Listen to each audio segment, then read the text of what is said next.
ગુજરાત સરકારે gift city પૂરતી દારૂબંધીના નિયમોમાં મુક્તિ તો આપી, પરંતુ આ આઈડિયા આખો ફ્લોપ ગયો હોય ને એવું લાગે છે.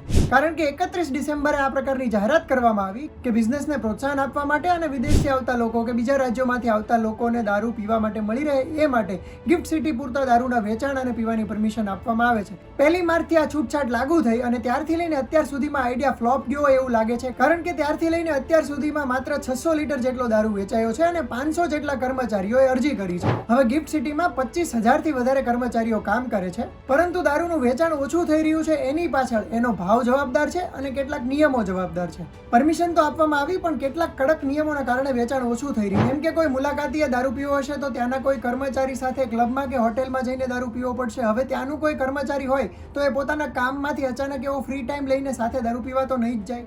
આ સિવાય ત્યાંનો જે ભાવ છે એ ગુજરાતના બીજા વિસ્તારોમાં પરમિટવાળી જે હોટલ છે એના કરતાં 3 ગણો વધારે હોવાનું કહેવાય છે. તો જે લોકો બહુ બધો શોર બકોર કરતા હતા ને કે ગુજરાતમાં ગિફ્ટ સિટીમાં આ પ્રકારની દારૂબંધીમાં છૂટછાટને કારણે ઘણા બધા લોકો દારૂ પીતા થઈ જશે અને ખૂબ અસ્તવ્યસ્ત તંત્ર થઈ જશે, એ લોકોને થોડી શાંતિ થઈ હશે અને સરકાર વિચારતી હશે કે હજુ પણ પ્લાનમાં કેટલાક ફેરફારો કરવા પડશે, જેથી કરીને એમનો જે બિઝનેસ એટ્રેક્ટ કરવા માટેનો આઈડિયા છે એને સફળ કરી શકાય. આ સમગ્ર મામલે તમારું શું માનવું છે અમને કોમેન્ટ સેક્શનમાં જણાવો અને વધારે ઇન્ફોર્મેટિવ વિડીયો જોવા માટે જોતા રહો ગુજરાત સમાચારના ડિજિટલ પ્લેટફોર્મ્સ.